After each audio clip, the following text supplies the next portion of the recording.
दोस्तों नमस्कार, स्वागत है आप लोगों का आज के इस क्लास में। आज हम लोग जो है मिलकर के एक महत्वपूर्ण टॉपिक भारत के अपवाह तंत्र के बारे में अध्ययन करेंगे। भारत का अपवाह तंत्र का अध्ययन करने के बाद इससे कोई भी टॉपिक अगर किसी परीक्षा में पूछा जाता है तो उसको हम आसानी से कर सके, जान सके। इसके लिए आज हम भारत के अपवाह तंत्र का अध्ययन करने जा रहे हैं। भारत का अपवाह तंत्र पढ़ने के लिए इसको हम दो भागों में बांट करके अध्ययन करें ताकि ये समझने में आसानी हो। एक तो उत्तर भारत का अपवाह तंत्र, एक दक्षिण भारत का अपवाह तंत्र। उत्तर भारत का अपवाह तंत्र यानी हिमालय से निकलने वाली नदियों का अपवाह तंत्र, और दक्षिण भारत यानी प्रायद्वीपीय पठार से निकलने वाली नदियों के अपवाह तंत्र का अलग अलग हम अध्ययन करेंगे। हम इस वीडियो के माध्यम से केवल उत्तर भारत यानी हिमालय तंत्र से निकलने वाली नदियों के अपवाह तंत्र के बारे में अध्ययन करने वाले हैं। जैसा कि आप लोग यहाँ पर देख पा रहे हैं कि यहाँ पर लिखा हुआ है पूर्ववर्ती नदियाँ, इसके आगे लिखा सिंधु, सतलज और ब्रह्मपुत्र।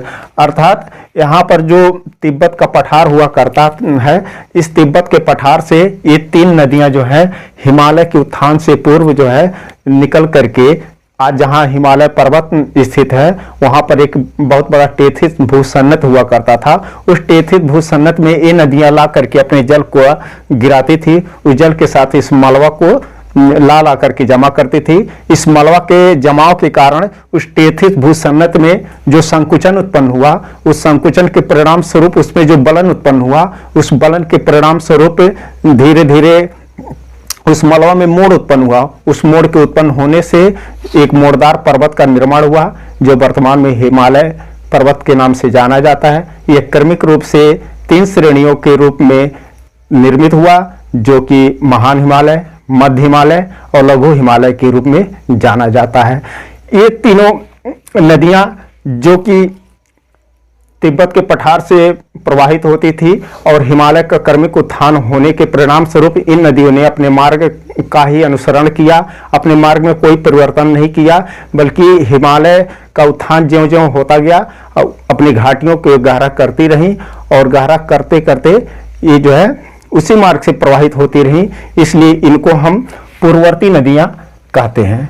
इसी के साथ हिमालय के उत्थान के बाद अन्य नदियां भी महान हिमालय से निकली, जिसमें गंगा है, यमुना है और अन्य भी कई नदियां हैं जो महान हिमालय से निकलती हैं और आने वाली आगे दो श्रेणियों को मध्य हिमालय और लघु हिमालय को काट काट करके छोटा अपनी घाटी को गहरा किया, उनको भी हम पूर्ववर्ती नदियां कहते हैं। संक्षेप में इतना कहें कि हिमालय से निकलने वाली नदियों को हम पूर्ववर्ती नदियां कहते हैं, क्योंकि इन नदियों ने अपनी घाटियों को गहरा करके अपने मार्ग में परिवर्तन नहीं किया है, बल्कि घाटी को गहरा करके उसी मार्ग से आज भी बह रही हैं जिस मार्ग से पहले बहती थी।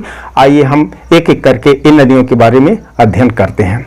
हम देखते हैं कि सबसे पहले तिब्बत के पठार से एक नदी निकलती है जिसे हम सिंधु नदी कहते हैं, और सिंधु नदी यहाँ से निकल करके ये पाकिस्तान में आकर के प्रवेश कर जाती है। इधर से एक नदी निकलती है ब्रह्मपुत्र नदी, जो यहाँ से निकल करके बांग्लादेश से होकर के बंगाल के खाड़ी में गिरती है, और गंगा नदी जो उत्तराखंड के उत्तरकाशी से निकलती है, ये भी बांग्लादेश से होकर के बंगाल की खाड़ी में जाकर के गिरती है। और एक तिब्बत के पठार से सतलज नदी निकलती है जो कि सिंधु नदी की सहायक नदी है, ये अरब सागर में आकर के गिरती है।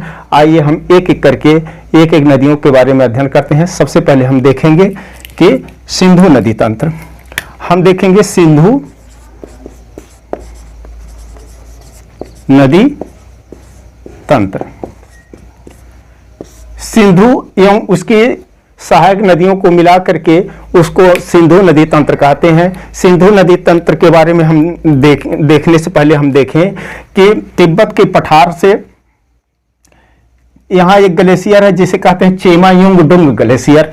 इस चेमायुंगडुंग ग्लेशियर से सिंधु नदी निकल करके उत्तर पश्चिम की ओर प्रवाहित होकर के दमचौक के निकट भारत में प्रवेश करती है, और यहाँ से आगे बढ़ते हुए यहाँ से आगे बढ़ती है और आगे बढ़ने के बाद यहाँ पर ये नंगा पर्वत के उत्तर में सिंधु गार्ज का निर्माण करती है, और उसी सिंधु गार्ज के माध्यम से ये पाकिस्तान में चिल्लास के पास पाकिस्तान में प्रवेश करती है और आगे बढ़ करके ये अरब सागर में जाकर के गिर जाती है। इसको इस तरह से देखें, ये तिब्बत का पठार है, तिब्बत के पठार से सिंधु नदी आ रही है।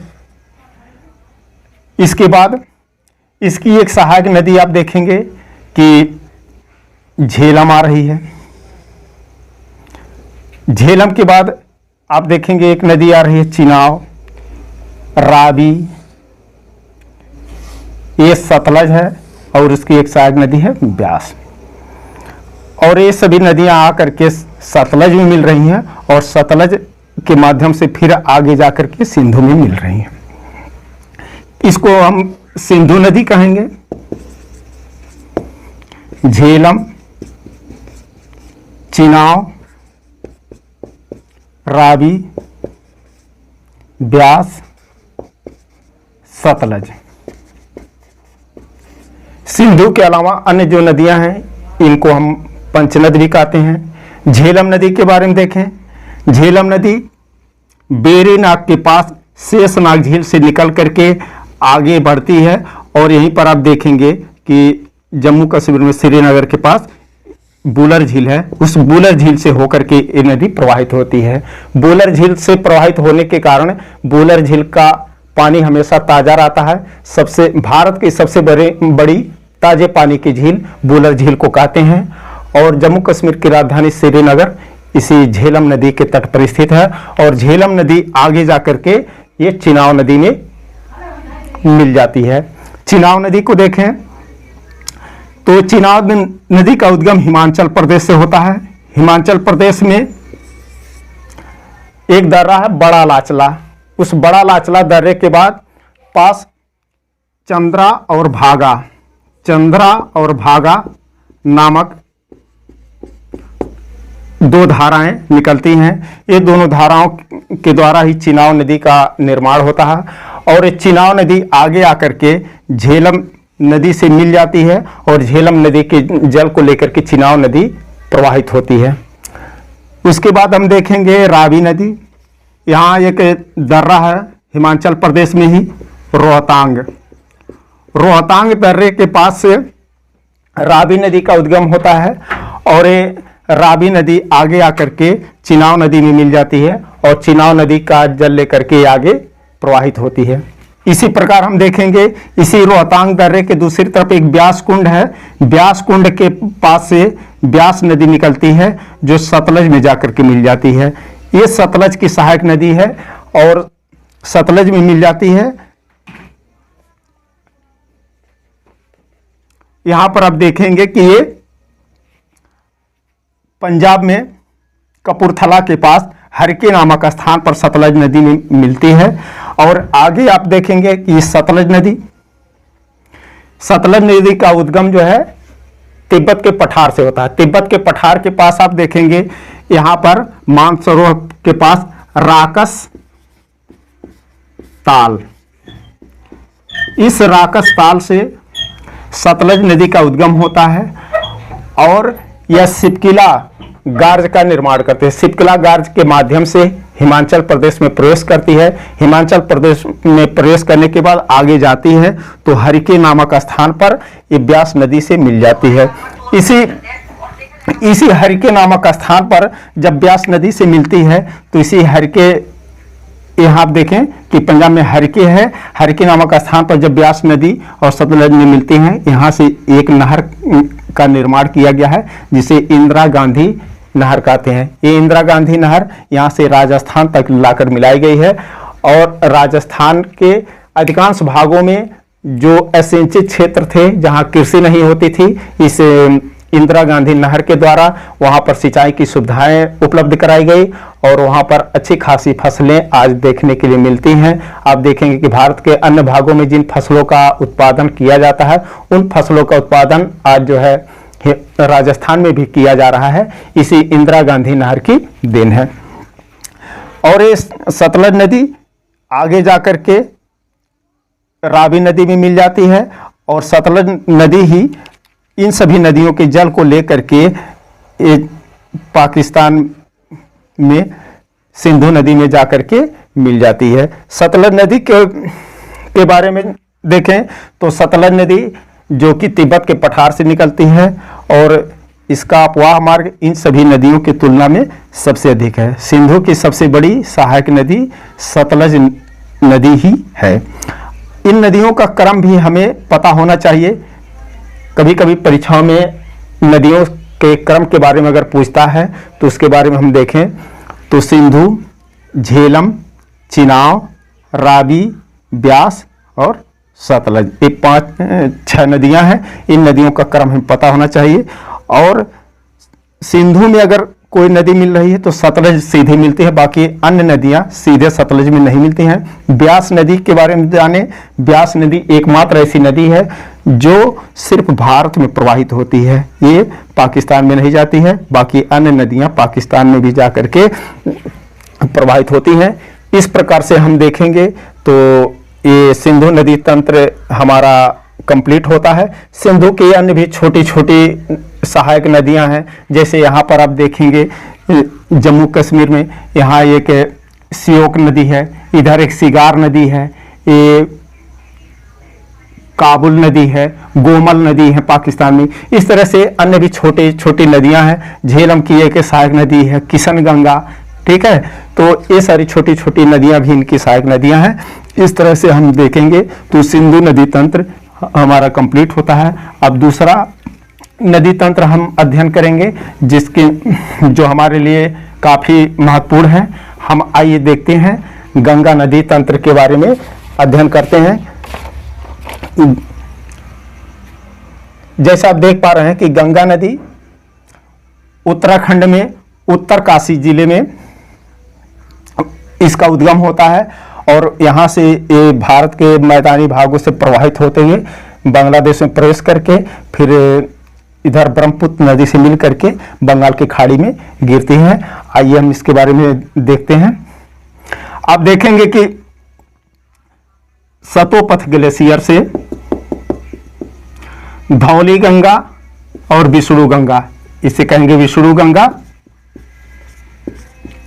और इसको कहेंगे धौली गंगा। विष्णु गंगा और धौली गंगा नामक दो धाराओं के मिलने से अलकनंदा नदी का उद्गम होता है। ये दोनों धाराएं जो है विष्णु प्रयाग में जब मिलती हैं तो उसको हम अलकनंदा के नाम से जानते हैं। विष्णु प्रयाग से आगे आप जाएंगे तो यहाँ देखेंगे कि एक नदी और आकर के मिलती है, इसे पिंडर नदी कहते हैं। ये पिंडर नदी कर्णप्रयाग में इसी अलकनंदा नदी से मिल जाती है। फिर और आगे जाएंगे तो यहाँ पर रुद्रप्रयाग में एक नदी इसके दाहिने साइड से आकर के मिलती है जिसे मंदाकिनी कहते हैं। ये मंदाकिनी नदी भी इसी अलकनंदा में मिलती है। फिर आगे जाएंगे तो यहाँ एक स्थान है देवप्रयाग। देवप्रयाग में आप देखेंगे कि इधर से दाहिने साइड से ही एक नदी आकर के मिल रही है, भागीरथी। यही भागीरथी नदी अलकनंदा की मुख्य सहायक नदी है, जो जिसके मिलने से गंगा नदी का उद्गम होता है। भागीरथी गोमुख के पास गंगोत्री ग्लेशियर से निकलती है। आगे देखेंगे कि टिहरी बांध इसी पर बना हुआ है। इसकी एक सहायक नदी भिलंगना है। भिलंगना और एक भागीरथी का जो संगम है इसी के पास जो है टिहरी बांध का निर्माण किया गया है। भारत का सबसे ऊंचा बांध टिहरी बांध का निर्माण इसी नदी पर किया गया है। आप देखेंगे कि अलकनंदा और भागीरथी इन दोनों धाराओं के मिलने से ही गंगा नदी का उद्गम होता है और गंगा नदी के बारे में हम आगे विस्तार से देखते हैं। आप देखेंगे कि गंगा नदी देवप्रयाग में भागीरथी नदी से मिलकर के जब आगे बढ़ती है तो ऋषिकेश, हरिद्वार, फिर इधर आकर के कन्नौज, आपका कानपुर, इलाहाबाद, इसके बाद वाराणसी, बलिया, पटना होते हुए बंगाल की खाड़ी में जाकर के गिरती है। आप देखें एक गंगा नदी है जो हिमालय से निकल के आ रही है। इसके दाहिने साइड से एक नदी आ रही है, यमुना नदी। यमुना नदी का उद्गम उत्तराखंड में ही दूसरे ग्लेशियर यमुनोत्री ग्लेशियर से यमुना नदी का उद्गम होता है और ये प्रयागराज में आकर के, प्रयागराज यानी इलाहाबाद में आकर के एक गंगा नदी में मिल जाती है। इसका नाम है यमुना। ये है गंगा। गंगा और यमुना का संगम प्रयागराज में होता है। यमुना नदी के साथ अन्य भी प्रायद्वीपीय भाग से छोटी छोटी नदियां इसमें आकर के मिलती हैं, जिनके बारे में हम देखें। इधर है चंबल, सिंध, बेतवा, केन, टोंस, सोन। चंबल, सिंध, बेतवा, केन, टोंस, सोन। इन नदियों में चंबल, सिंध, बेतवा, केन ये यमुना की सहायक नदियां हैं। टोंस और सोन ये गंगा की सहायक नदियां हैं। इनका क्रम भी हमें पता होना चाहिए। पश्चिम से पूर्व चंबल, सिंध, बेतवा, केन, टोंस और सोन। चंबल नदी जो उत्तर प्रदेश में इटावा के पास यमुना नदी में मिलती है। बेतवा नदी जो कि हमीरपुर के पास यमुना नदी में मिलती है। केन नदी जो कि बांदा के पास आप देखेंगे कि यमुना नदी में मिलती है। एक केन और बेतवा लिंक परियोजना चलाया गया है नदी जोड़ो परियोजना के अंतर्गत, जिसमें केन और बेतवा को आपस में जोड़ा जा रहा है ताकि बाढ़ की समस्या का समाधान किया जा सके और किसी भी नदी में पानी कम है तो उसके पानी की समस्या को भी दूर किया जा सके। केन बेतवा लिंक परियोजना चालू किया गया है। इस प्रकार से आप देखेंगे ये गंगा के दाहिने तरफ से मिलने वाली नदियों में आप देखेंगे तो यमुना, टोंस और सोन तीन ही नदियां हैं जो गंगा के दाहिने तरफ से मिल रही हैं। गंगा के दाहिने तरफ से मिलने वाली नदियों में यमुना एकमात्र ऐसी नदी है जो हिमालय से निकलती है। बाकी अन्य नदियां टोंस और सोन ये प्रायद्वीपीय भाग से निकल करके गंगा नदी में मिलती हैं। फिर ये गंगा नदी आगे जब बढ़ती है तो पश्चिम बंगाल में प्रवेश करती है। टोंस ये इलाहाबाद के पास गंगा नदी में मिल जाती है। सोन नदी पटना के पास जो है गंगा नदी में मिलती है। पटना शहर गंगा नदी पर ही, गंगा और सोन नदियों के संगम पर ही बसा हुआ है। आगे देखेंगे तो पश्चिम बंगाल में प्रवेश करती है। तो पश्चिम बंगाल में यहाँ पर बांग्लादेश में प्रवेश करने से पूर्व एक बांध का निर्माण किया गया है, फरक्का बांध। इस फरक्का बांध से इसकी जलधारा को नीचे की तरफ मोड़ा गया है और एक धारा का जन्म होता है जिसे कहते हैं हुगली। हुगली नदी का उद्गम इसी फरक्का बैराज के पास से किया गया है और दक्षिण से छोटा नागपुर पठार से एक नदी दामोदर निकलती है जो इसी हुगली नदी में मिल जाती है। इसको यहाँ देखें कि ये छोटा नागपुर पठार है और यहाँ से ये हुगली नदी आ रही है और इस हुगली नदी में दामोदर नदी मिल रही है और ये दोनों नदियाँ मिल करके बंगाल के खाड़ी में जाकर के गिर जाती हैं। और गंगा नदी जब बांग्लादेश में प्रवेश करती है तो इस गंगा नदी का नाम बदल जाता है। यहाँ पर गंगा को हम पद्मा नाम से जानते हैं। गंगा बांग्लादेश में पद्मा नाम से प्रवेश करती है और इधर से जब ब्रह्मपुत्र नदी आती है तो ब्रह्मपुत्र का नाम भी बदल जाता है जिसे जमुना कहते हैं। ये यमुना है, इसका नाम जमुना है। जमुना और पद्मा का जब मिलन होता है तो इन संयुक्त धाराओं को हम जमुना नहीं कहेंगे बल्कि पद्मा कहते हैं। पद्मा नदी जल लेकर के जब आगे बढ़ती है तो आगे बढ़ने के बाद यहाँ मणिपुर की पहाड़ियों से एक और नदी आकर के मिलती है जिसे हम बराक मेघना नदी कहते हैं।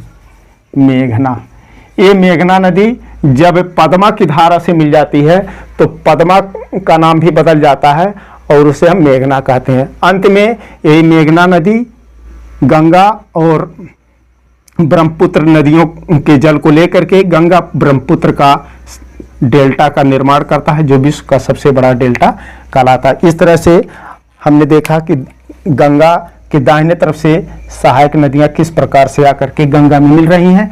अब हम देखते हैं गंगा के बाएं तरफ से भी कुछ सहायक नदियां आकर के मिलती हैं। उन बाएं तरफ से मिलने वाली सहायक नदियों के बारे में जान लेंगे तो गंगा नदी तंत्र हमारा पूरी तरह से कंप्लीट हो जाएगा। आइए हम देखते हैं गंगा में बाएं तरफ से मिलने वाली नदियां कौन कौन सी हैं। ये गंगा नदी आ रही है, इधर से देखेंगे एक नदी है रामगंगा, गंगा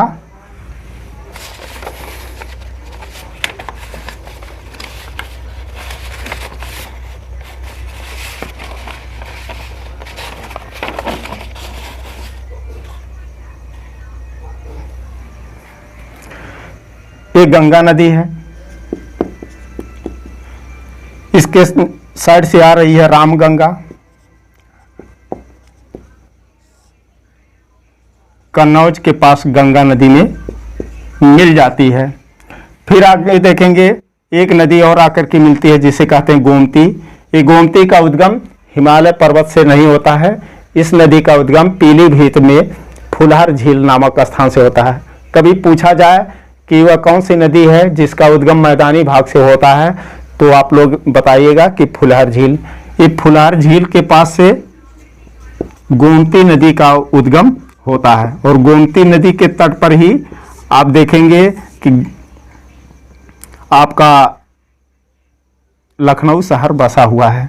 लखनऊ शहर और जौनपुर ये दोनों गोमती नदी के तट पर बसे हुए हैं।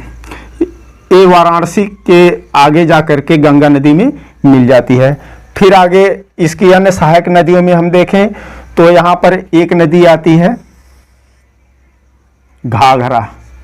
घाघरा नदी जो कि छपरा के पास गंगा नदी में मिलती है। घाघरा की सहायक नदियों में इधर से राप्ती नदी मिलती है और ये शारदा नदी है।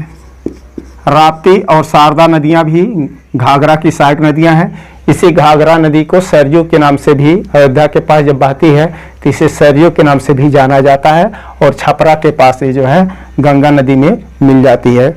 आगे आप देखेंगे ये जब बढ़ती है तो इसी में गंडक नदी इसकी सहायक नदी है। फिर बूढ़ी गंडक है, बूढ़ी गंडक के बाद कोसी नदी है और कोसी नदी के बाद है महानंदा।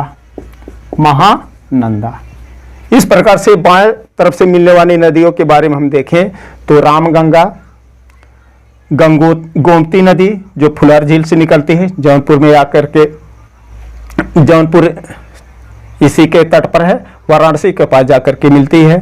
फिर आप देखेंगे कि घाघरा नदी है। फिर आगे देखेंगे गंडक, बूढ़ी गंडक, कोसी और महानंदा। कोसी जिसे बिहार का शोक कहा जाता है, ये सर्वाधिक जो है बिहार में तबाही लाने का कार्य कोसी नदी करती है और सर्वाधिक मार्ग परिवर्तन भी यही नदी करती है, इसलिए इसे बिहार का शोक भी कहा जाता है।